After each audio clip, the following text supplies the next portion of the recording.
Uma produção Domínio Público Audiolivros de George Orwell, 1984. Parte 5. Narração Jaime Maciel. Winston olhou em torno do quartinho mal ajambrado sobre a loja do Sr. Charrington. Ao lado da janela, a cama enorme fora feita, com cobertores esfarrapados e um travesseiro sem fronha. O relógio antigo, de mostrador de 12 horas, tic-taqueava na lareira. No canto, sobre a mesa de abrir, o peso de papéis que ele comprara na última visita cintilava suavemente na semi-obscuridade. Na guarda do fogão, havia um veterano fogareiro a óleo, uma caçarola e 2 xícaras, fornecidos pelo Sr. Charrington. Winston acendeu o fogo e pôs a panela d'água a ferver. Trouxera um envelope cheio de café Vitória e umas pastilhas de sacarina. Os ponteiros do relógio marcavam 7h20. Na verdade, eram 19h20. Ela devia chegar às 19h30. Loucura, loucura, dizia-lhe o coração. Loucura consciente, gratuita, suicida. De todos os crimes que um membro do partido podia cometer, este era o mais difícil de ocultar. A ideia, a princípio, lhe viera à cabeça sob forma de uma visão do peso de vidro, espelhado pela superfície da mesa de dobrar. Como previra, o antiquário acedera em alugar o quarto. Evidentemente, vinham a calhar uns dólares extras. Nem pareceu chocado ou desrespeitoso quando ficou claro que Winston queria o quarto com a finalidade de receber uma mulher. Ao invés, seu olhar perdeu-se na meia distância, e ele falou de generalidades, com um ar tão delicado que parecia ter se tornado parcialmente invisível. A possibilidade da solidão, disse ele, é muito valiosa. Todo mundo quer um lugar onde possa ficar só. E quando tem um lugar assim, é cortesia comum se calarem os que dele souberem. E apesar de parecer fanado e fora da vida, acrescentou até que a casa tinha 2 entradas, sendo uma pelo quintal, que abria sobre o beco. Debaixo da janela alguém cantava. Winston espiou para fora, protegido pela cortina de musselina. O sol de junho ainda boiava alto nos céus, e no pátio ensolarado, uma mulher monstruosa, sólida como uma pilastra normanda, com formidandos antebraços avermelhados e um avental de aniagem na cintura, caminhava entre uma tina de lavar e um varal, estendendo uma porção de panos quadrados em que Winston reconheceu fraldas. Sempre que não tinha a boca cheia de prendedores, cantava com poderosa voz de contralto. Foi apenas uma fantasia desesperada, que passou como um dia de abril, mas um lugar, uma palavra e os olhos provocados roubaram o meu coração gentil. Havia semanas que a canção estava em voga, em Londres. Era uma das músicas sem conta, publicadas para os proles, por uma subseção do departamento de música. As letras eram compostas sem intervenção humana, num instrumento chamado versificador. Mas a mulher cantava com tamanho sentimento que transformava aquela horrível pieguice num som quase agradável. Winston podia ouvir a mulher cantando e o ranger dos sapatos no lajedo, gritos de crianças nas ruas e, às vezes, na distância, regougo esmaecido do tráfego. E, no entanto, o quarto parecia curiosamente mudo, por causa da ausência da teletela. Loucura, loucura, loucura, tornou a pensar. Era inconcebível que pudessem frequentar aquele lugar por mais de algumas semanas sem serem descobertos. Mas a tentação de ter um esconderijo que fosse verdadeiramente deles, dentro de casa, à mão, fora demasiada. Durante algum tempo após a visita ao campanário da igreja, não tinham podido se encontrar. As horas de trabalho tinham sido drasticamente aumentadas, à espera da Semana do Ódio. Ainda faltava mais de um mês, porém, os preparativos vastos, complexos, exigiam trabalho extra de todo mundo. Afinal, ambos haviam conseguido a mesma tarde livre. Tinham combinado ir à clareira do bosque. Como sempre, Winston mal olhou para Julia quando se cruzaram no meio da multidão. Mas pela breve olhada que lhe lançou, pareceu-lhe que estava mais pálida do que de costume. Não pode ser, murmurou, assim que julgou seguro falar. Quero dizer, amanhã não posso. Quê? Amanhã de tarde não posso ir. Por quê? Pelo motivo comum. Dessa vez começou cedo. Por um momento, ele se sentiu furioso. Naquele mês, volvido desde que a conhecera intimamente, modificara-se a natureza do seu desejo. No começo, pouca sensualidade houvera nele. O primeiro contato amoroso fora simplesmente um ato de volição. Mas depois da segunda vez, as coisas haviam mudado de figura. O aroma dos cabelos, o gosto da boca, a maciez da pele, pareciam havê-lo penetrado ou envolvê-lo. Ela se tornara uma necessidade física, algo que não apenas queria, como sentia ter direito a gozar. Quando Julia anunciou que não poderia ir, teve a impressão de estar sendo lesado. Mas, naquele momento, a multidão os apertou e, acidentalmente, as mãos se encontraram. Ela apertou-lhe ligeiramente a ponta dos dedos, num gesto que parecia pedir não desejo, mas afeto.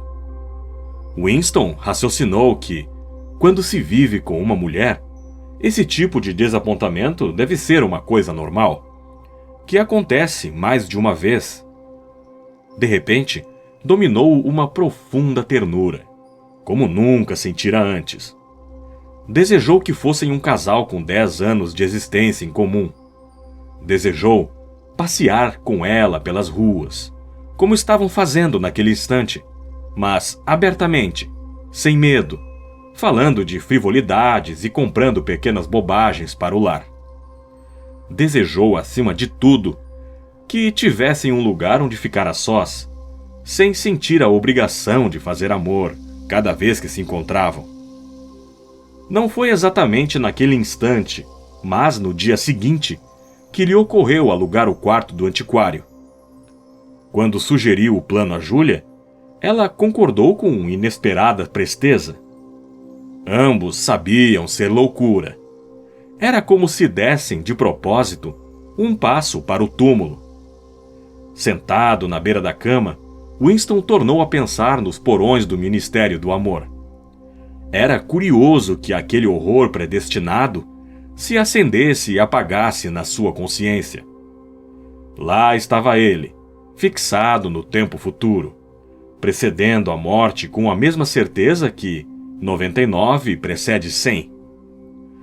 Não era possível evitá-lo, mas talvez fosse adiá-lo. E, no entanto, ao invés disso, de vez em quando ele encurtava a vida, por um ato consciente, voluntário. Naquele momento, ouviu-se um passo rápido nas escadas. Julia irrompeu no quarto. Trazia um saco de ferramentas de lona marrom crua, com que às vezes a vira entrando e saindo do ministério. Tentou colhê-la nos braços, mas Julia desvencilhou-se um tanto apressada, em parte por ainda estar com a bolsa na mão. Meio segundo, disse. Olha só o que eu trouxe. Trouxeste esse horrendo café Vitória? Logo vi. Podes levá-lo de volta. porque não precisamos dele. Olha. Ajoelhou-se, abriu a bolsa e tirou algumas chaves inglesas e de fenda que enchiam a parte superior. Por baixo, havia vários pacotes de papel. O primeiro embrulho que entregou a Winston lhe pareceu, ao tato, ter uma consistência estranha e, no entanto, vagamente familiar. Estava cheio de uma substância pesada, pulverulenta, que cedia onde se apertasse o papel. É açúcar? Açúcar de verdade. Nada de sacarina. Aqui temos um pão. Um pão branco decente, não aquela broa insonsa. E uma latinha de geleia. Uma lata de leite. E olha, disso eu me orgulho. Tive de enrolá-lo numa estopa porque... Mas não era preciso explicar por que o enrolara. O aroma já enchia o quarto. Um aroma rico e convidativo, que lhe parecia uma emanação da meninice, mas que de vez em quando ainda sentia, propagando-se por um corredor antes de uma porta bater, ou espalhando-se misteriosamente numa rua cheia de gente. Um cheiro olfateado, uns segundos e depois perdido de novo. É café? Murmurou Winston. Café de verdade? Café do partido interno. 1 quilo inteiro aqui. Como conseguiste arranjar tudo isso? É tudo para o partido interno. Não há nada que aqueles suínos não tenham. Nada. Mas, naturalmente, os garçons e os empregados afanam as coisas. E olha, trouxe também um pacotinho de chá. Winston acocorara-se ao pé de Júlia. Rasgou um bico do pacote. Chá mesmo? Não são folhas de amora? Tem rodado muito chá por aí. Capturaram a Índia, sei lá. Explicou ela, vagamente. Mas, escuta, querido. Quero que me des as costas 3 minutos. Vai sentar do outro lado da cama. Não chegues à janela e não olhes enquanto eu não te disser. Winston ficou olhando, distraído, através da cortina de musselina. Lá no pátio, a mulher dos braços avermelhados continuava marchando da tina para o varal e vice-versa. Tirou 2 prendedores de roupa da boca e cantou com um profundo sentimento. Dizem que o tempo tudo cura. Dizem que sempre se pode esquecer. Mas os sorrisos e lágrimas, anos a fio, ainda fazem meu coração sofrer. Sabia de cor a estúpida canção. A voz subia boiando no doce ar estival, muito afinada, carregada de uma espécie de feliz melancolia. Tinha-se a impressão de que ficaria perfeitamente contente se a noite de junho fosse infindável e inesgotável o monte de roupa suja, para ficar ali 1000 anos, pendurando fraldas no varal e cantarolando bobagens. E Winston achou curioso o fato de nunca ter ouvido um membro do partido cantar a sós, espontaneamente. Isso teria parecido ligeiramente ortodoxo. Uma excentricidade perigosa, como falar sozinho. Talvez fosse apenas quando as pessoas estão próximas da fome que sentem o desejo de cantar. Já podes virar, disse Júlia. Ele voltou-se e, por um segundo, quase não pôde reconhecê-la. Francamente, esperara vê-la nua, mas Júlia não estava nua. Operara uma transformação muito mais surpreendente. Pintara o rosto. Devia ter ido a uma loja do bairro proletário e comprado um jogo completo de cosmética. Passara batom forte nos lábios, ruge nas faces, pó de arroz no nariz. Até havia, em torno dos olhos, um toque de tinta que os realçava. A maquiagem não fora bem feita, mas nesse particular, Winston não tinha grandes exigências. Não havia nunca visto ou imaginado uma mulher do partido usando cosméticos. Era espantosa a melhora do seu aspecto. Com uns retoques de cor aqui e ali, Júlia não apenas se fizera muito mais bonita, como, sobretudo, mais feminina. O cabelo curto e o macacão masculinizante apenas davam destaque a esse efeito. Quando a tomou nos braços, uma onda violenta sintética lhe invadiu as narinas. Lembrou-lhe a semi-escuridão de uma cozinha no subsolo e a boca cavernosa de uma mulher. Era o mesmo cheiro, mas não importava. E perfume também? Sim, querido, perfume também. E sabes o que vou trazer da próxima vez? Vou arranjar um vestido de verdade, vestido de mulher. Não sei ainda onde.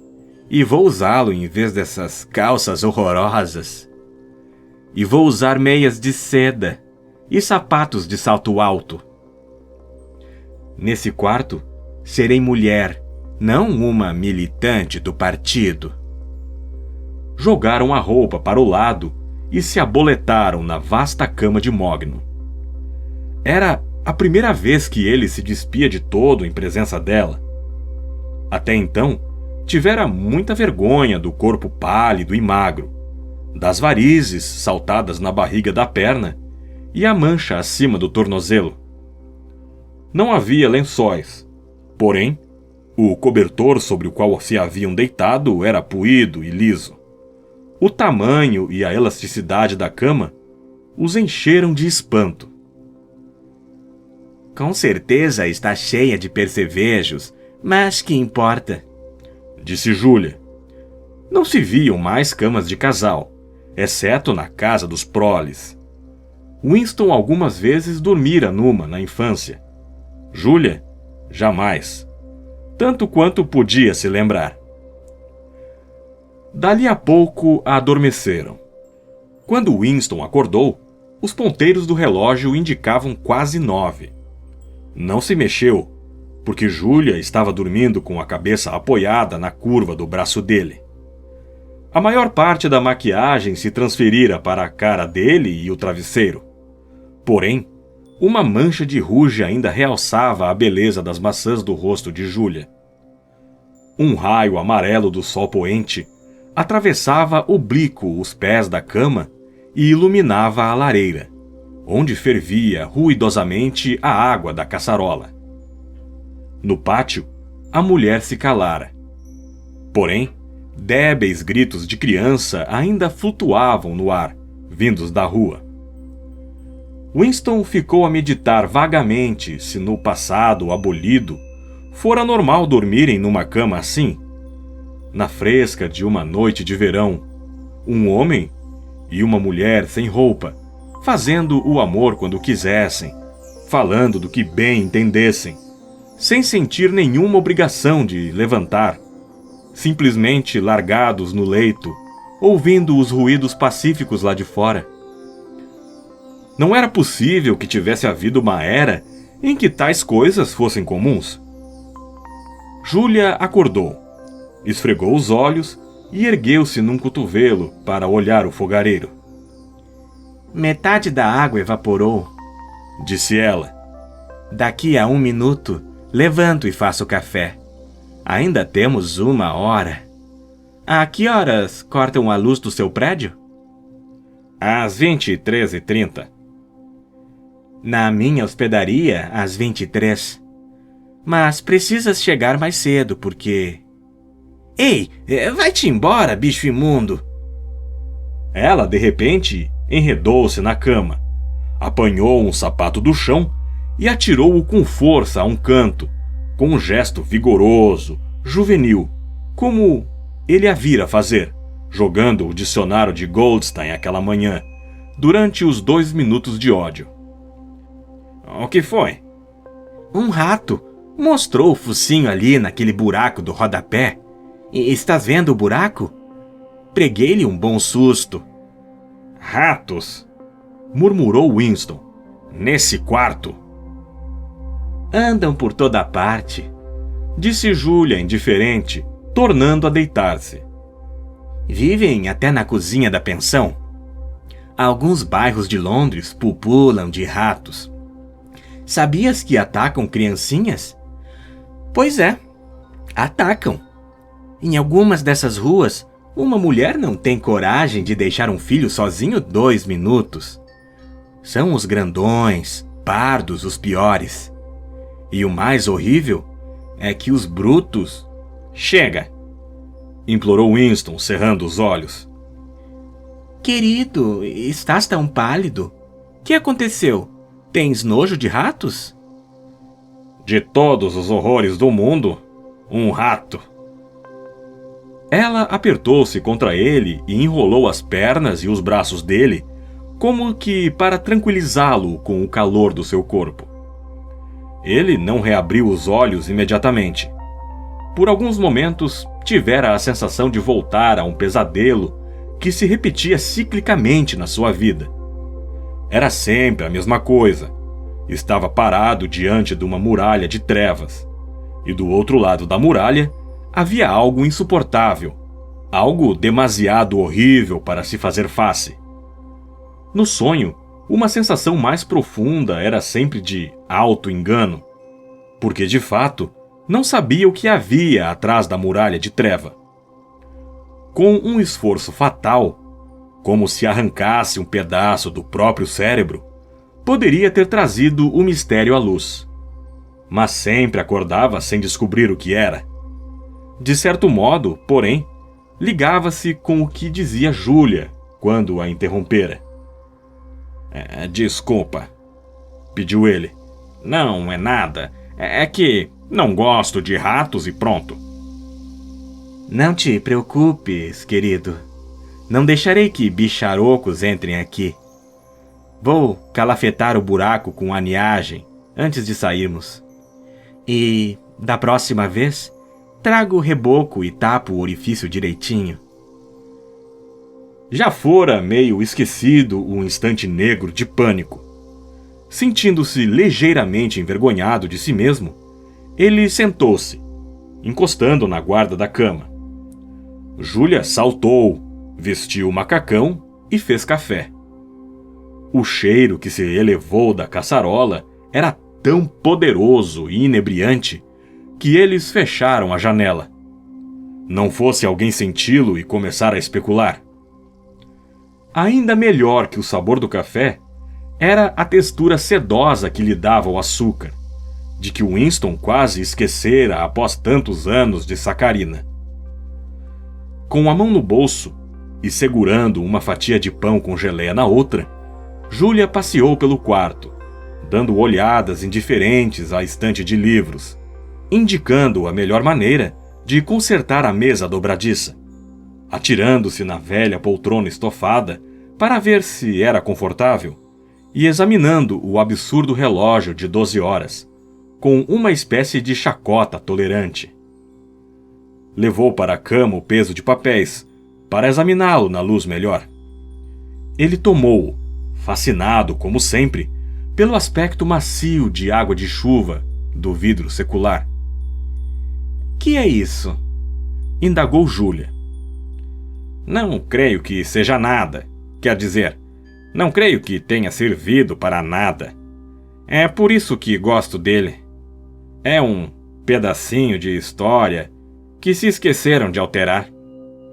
É uma mensagem de 100 anos atrás, se ao menos soubéssemos tê-la. E aquela gravura ali? Júlia indicou com a cabeça o quadro na parede oposta. Também tem 100 anos de idade? Mais, talvez 200. Não se sabe. Hoje em dia é impossível descobrir a idade de qualquer coisa. Ela foi espiá-la. Foi aqui que o bruto meteu o focinho, disse, dando um chute no rodapé, logo abaixo do quadro. Que lugar é esse? Já vi essa casa. É uma igreja, ou foi uma igreja. Chamava-se São Clemente dos Dinamarqueses. O fragmento de cantiga que o Sr. Charrington lhe ensinara Voltou-lhe a memória e ele acrescentou, quase com saudade: laranjas e limões, dizem os sinos de São Clemente. Para sua imensa surpresa, Júlia continuou: Me deves 3 vinténs, dizem os sinos de São Martinho. Quando me pagarás? Dizem os sinos de Old Bailey. Não me lembro como é que continua. Só sei que acaba assim. Aí vem uma luz para te levar para a cama. Aí vem um machado para te cortar a cabeça. Parecia um santo e senha, mas devia haver outro verso depois de Os Sinos de Old Bailey. Talvez conseguisse arrancá-lo da lembrança do Sr. Charrington, se o espicaçasse bem. Quem te ensinou isso? Meu avô costumava cantar-me essa cantiga quando eu era menina. Foi vaporizado quando eu tinha 8 anos. Ou, pelo menos, desapareceu. O que será limão? Acrescentou, inconsequente. Já vi laranja. É uma espécie de fruta redonda, amarela, com casca grossa. Eu me lembro do limão. Era bem comum até 1950 e pouco. Era tão azedo que só de cheirar a gente ficava com a boca amarga. Aposto que esse quadro tem bichos por trás, disse Júlia. Um dia desses arranco-o daí e dou-lhe uma boa limpadela. Acho que já é hora de irmos embora. Preciso tirar essa tinta da cara. Que chatura. Depois tiro o batom do teu rosto. Winston só levantou dali a alguns minutos. O quarto escurecia. Voltou-se para a luz e ficou examinando o peso de papéis. O que lhe oferecia inexaustível interesse não era o fragmento de coral, porém, o interior do vidro em si. Tinha tremenda profundidade e, no entanto, era quase transparente como o ar. Como se a superfície do vidro fosse a abóbada celeste, contendo um pequenino mundo, completo com sua atmosfera.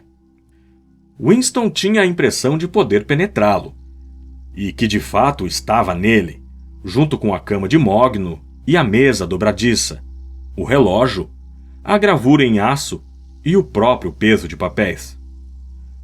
O peso de vidro era o quarto em que estava, e o coral era a vida de Júlia e a dele, fixadas para a eternidade no coração do cristal.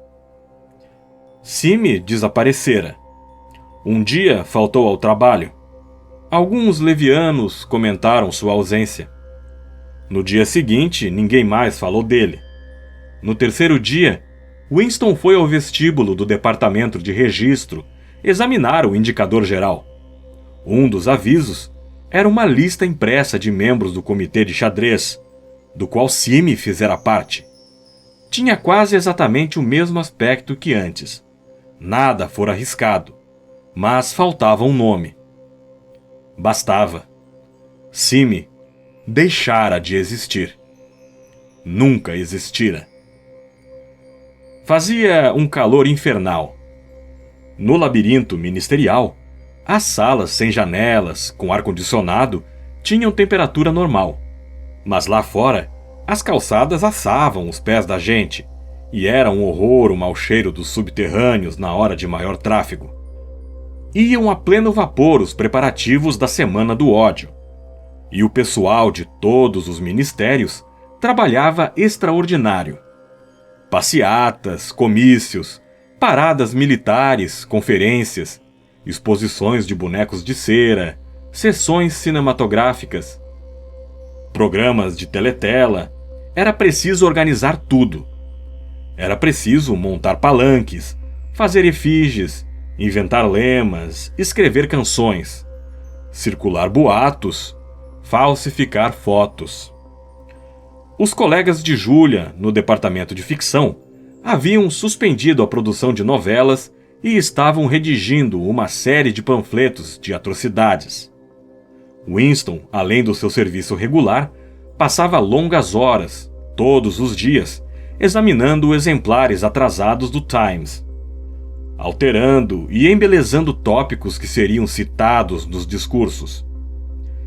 Tarde da noite, quando bandos de proles desordeiros vagabundeavam pelas ruas, a cidade tinha um ar curiosamente febril.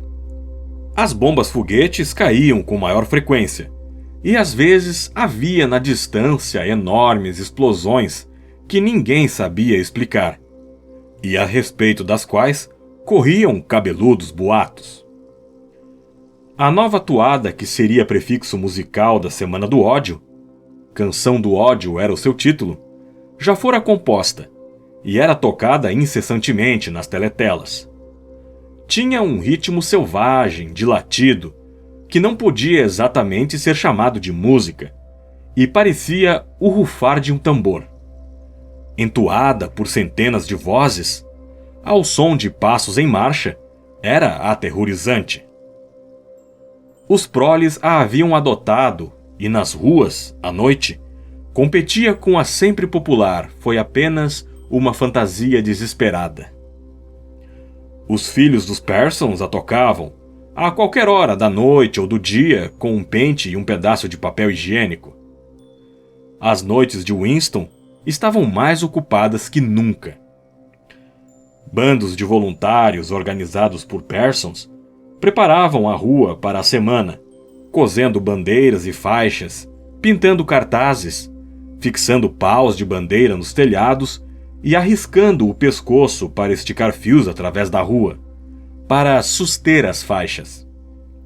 Pearsons gabava-se de que só a Mansão Vitória exibiria 400 metros de fita agaloada. Sentia-se no seu elemento e andava alegre que só um periquito. O calor e o trabalho manual lhe haviam dado pretexto para usar shorts e camisa aberta. Andava por toda parte, empurrando, puxando, serrando, martelando, improvisando, alegrando todo o mundo, incitando os camaradas com exortações e soltando, de cada dobra do corpo, uma nuvem inesgotável de cheiro acre de suor. De repente, aparecera por toda Londres um novo cartaz. Não tinha legenda, e representava simplesmente a monstruosa figura de um soldado eurasiano, de 3 ou 4 metros de altura, avançando com enormes botas e uma cara mongólica sem expressão, apontando uma metralhadora portátil apoiada no quadril.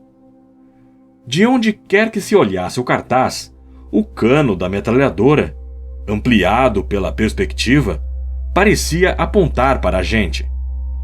O cartaz enchera todos os espaços livres, tornando-se mais numeroso do que os retratos do Grande Irmão.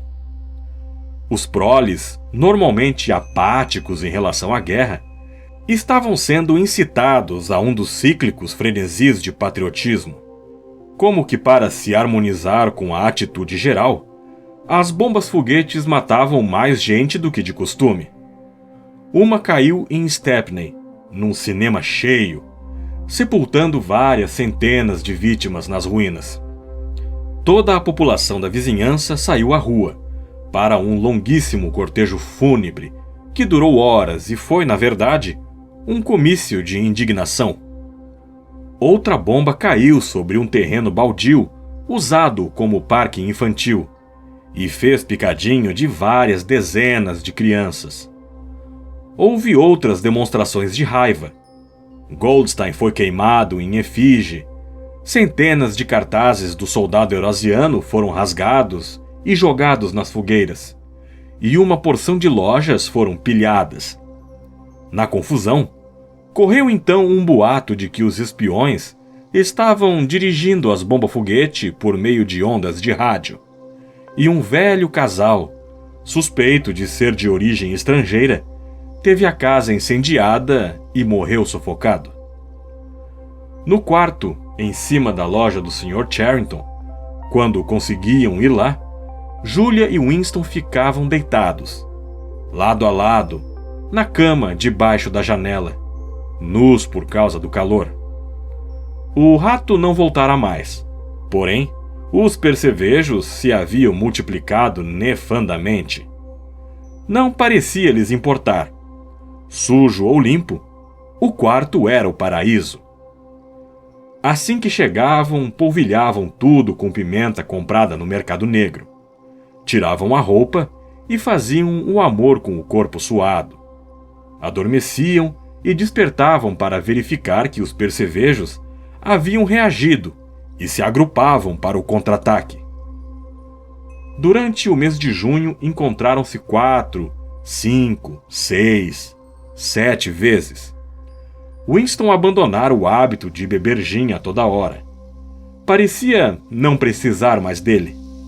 Engordara.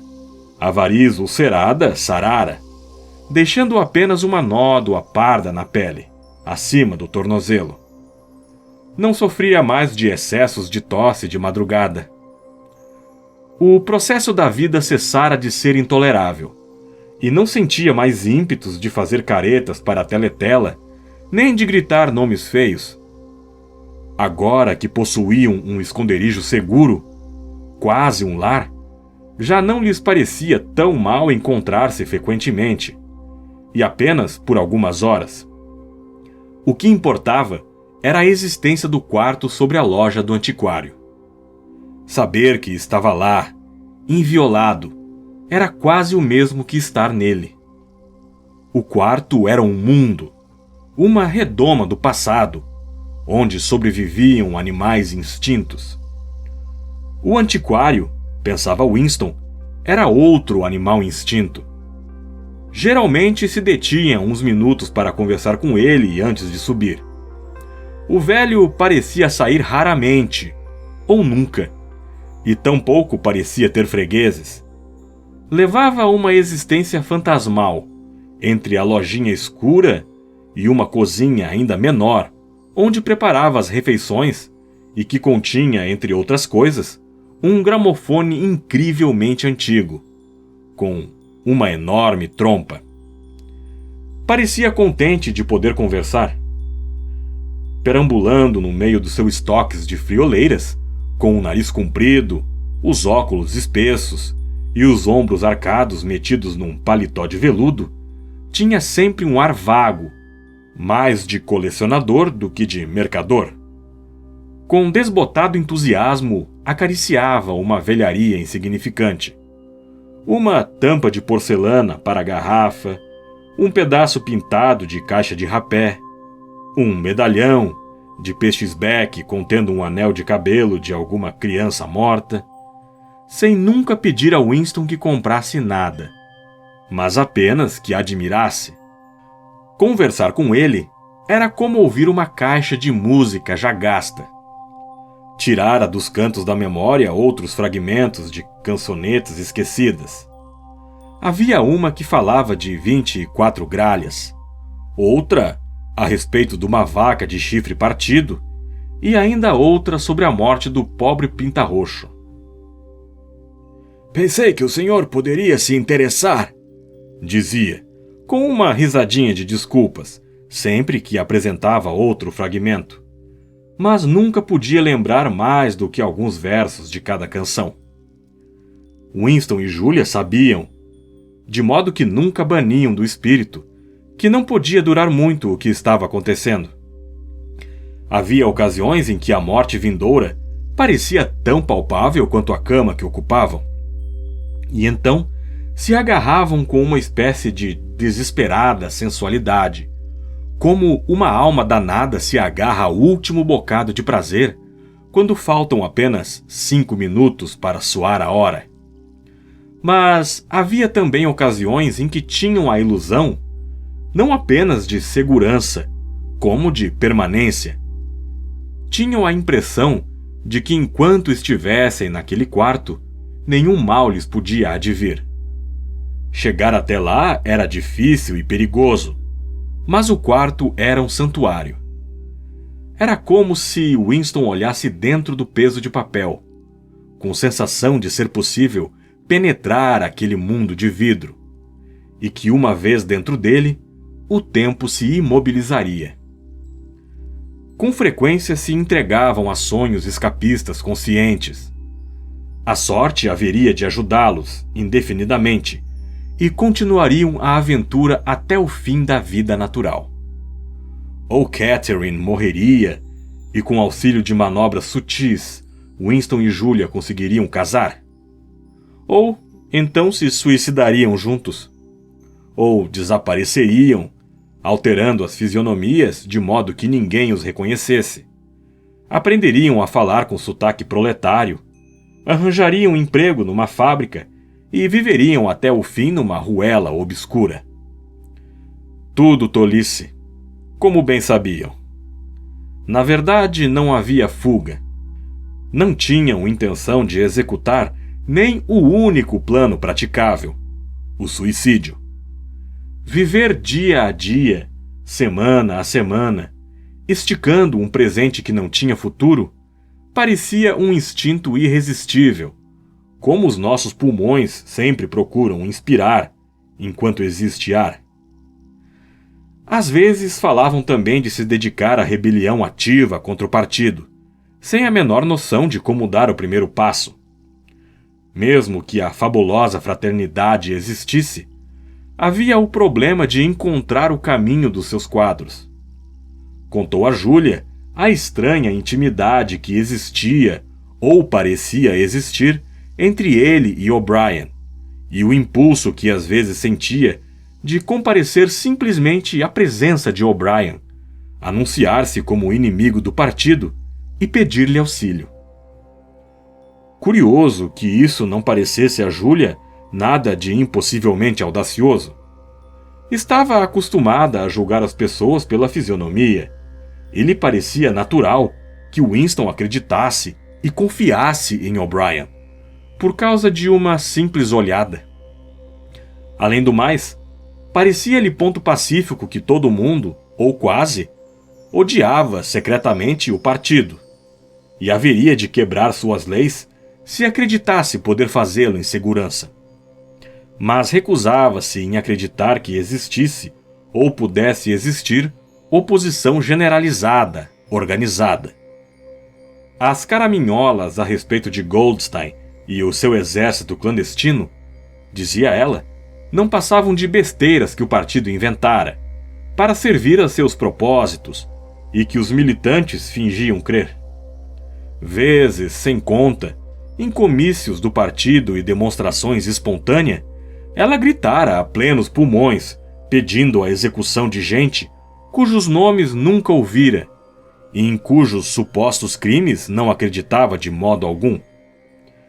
Quando se haviam realizado os julgamentos públicos, ocupara o seu lugar nos destacamentos da Liga da Juventude, que circundavam o tribunal, de manhã à noite, entoando ritmicamente "Morte aos traidores!".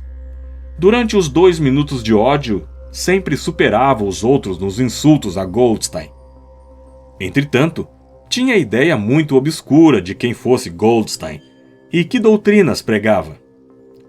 Crescera depois da Revolução, e era moça demais para se lembrar das batalhas ideológicas de 1950 a 1970.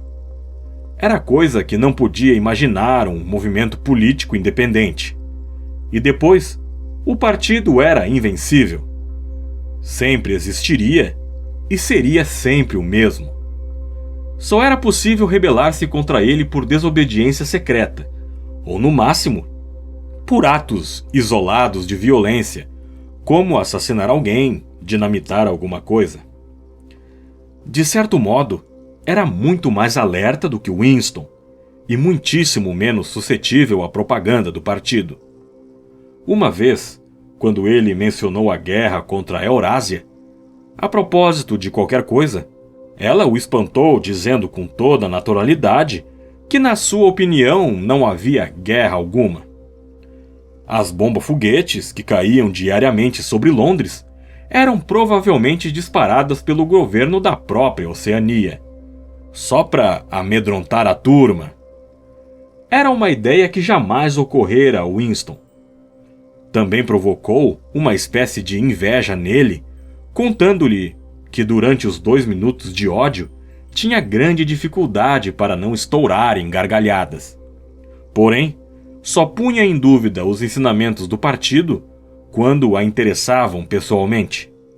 No mais, estava disposta a aceitar a mitologia oficial, simplesmente porque a diferença entre verdade e mentira não lhe parecia importante. Acreditava, por exemplo, e porque o aprendera na escola, que o partido inventara o aeroplano. Quando ele estava na escola, recordava Winston, antes de 1960, o partido só afirmava ter inventado o helicóptero.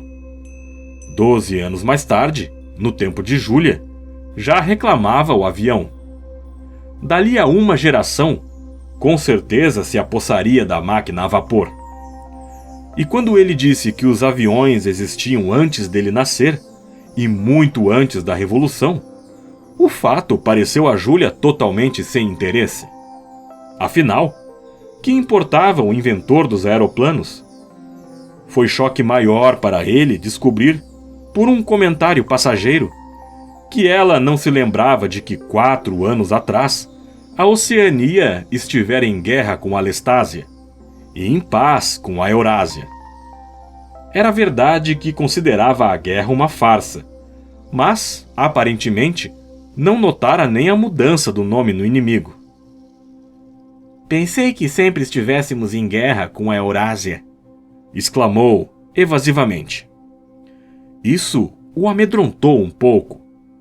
A invenção dos aeroplanos sucedera antes de Julia nascer, mas a reviravolta na guerra ocorrera havia apenas 4 anos, quando já era adulta. Discutiu com ela durante 1/4 de hora, talvez. No fim, conseguiu forçar-lhe a memória e recordar vagamente que outrora o inimigo fora a Lestásia e não a Eurásia. Todavia, isso não lhe parecia significativo. Que importa? Indagou impaciente. É sempre uma horrível guerra depois da outra, e a gente sabe que o noticiário é todo falso mesmo. Às vezes, ele lhe falava do departamento de registro e das impudentes falsificações que lá executava. Essas coisas não pareciam horrorizá-la. Não sentia o abismo abrindo aos seus pés ao pensar nas mentiras que se transformavam em verdades. Ele contou-lhe a história de Jones, Aronson e Rutherford, e do momentoso papelzinho que um dia tivera entre os dedos. Não a impressionou grandemente. Na verdade, a princípio ela nem compreendeu a situação. Eram teus amigos? Não, nunca os conheci. Eram membros do partido interno. Além disso, eram muito mais velhos que eu. Pertenciam ao passado. Vinham de antes da Revolução. Eu mal os conhecia de vista. Então, por que te preocupas? Não vivem matando gente o tempo todo? Tentou fazê-la compreender. Foi um caso excepcional. Não foi apenas um assassínio. Percebes que o passado, a partir de ontem, foi abolido? Se sobrevive em alguma parte, é em alguns objetos sólidos, sem palavras ligadas a ele, como naquele pedaço de vidro. Já não sabemos quase nada sobre a Revolução e os anos anteriores à Revolução. Todos os registros foram destruídos ou falsificados. Todo livro reescrito. Todo quadro repintado. Toda estátua, rua e edifício rebatizado. Toda data alterada. E o processo continua, dia a dia, minuto a minuto. A história parou. Nada existe, exceto um presente sem fim, no qual o partido tem sempre razão. Eu sei, naturalmente, que o passado é falsificado, mas jamais me seria possível prová-lo, mesmo sendo eu o autor da falsificação. Depois de feito o serviço, não sobram provas. A única prova está dentro da minha cabeça, e não sei com certeza se outros seres humanos partilham minhas recordações. Apenas naquele caso, em minha vida toda, Possui prova real, concreta, depois do acontecimento, anos depois. E de que adiantou? Não adiantou nada, porque a joguei fora uns minutos depois. Porém, se a mesma coisa acontecesse hoje, eu guardaria a prova. Ora, eu não. Estou disposta a correr riscos, mas só por coisas que valham a pena, não por causa de pedacinhos de papel.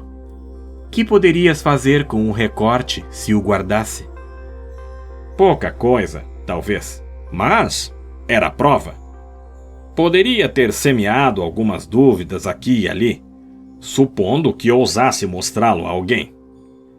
Não creio que podemos alterar coisa alguma nessa vida, mas posso imaginar pequenos nódulos de resistência brotando, aqui e ali. Pequenos grupos de gente que se reúne e vão crescendo e deixando algumas notas de modo que a geração seguinte possa continuar a obra. Não estou interessada na próxima geração, querido. Estou interessada em nós. És rebelde só da cintura para baixo, disse ele. Ela achou essa frase excepcionalmente jocosa e atirou os braços em torno dele, deliciada. Tampouco tinha Júlia o menor interesse pelas ramificações da doutrina do partido. Sempre que ele começava a falar dos princípios de Ingsoc, duplo pensar, a mutabilidade do passado e a negação da realidade objetiva, e a usar palavras de nova língua, ela ficava aborrecida, confusa, e dizia não ter jamais prestado atenção a essas coisas. Sabia que era tudo lixo, portanto, para que se preocupar com ele? Sabia quando aplaudir e quando vaiar, e era toda a ciência de que precisava.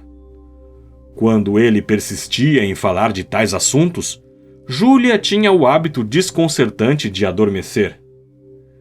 Era uma dessas pessoas que podem adormecer a qualquer momento, em qualquer posição. Falando com ela, Winston percebeu como era fácil aparentar ortodoxia, sem ter a menor noção do que fosse ortodoxia.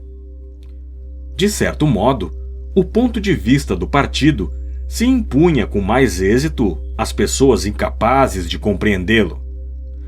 Aceitavam as mais flagrantes violações da realidade porque jamais percebiam inteiramente a enormidade do que lhes exigia, e não estavam suficientemente interessadas para observar o que acontecia.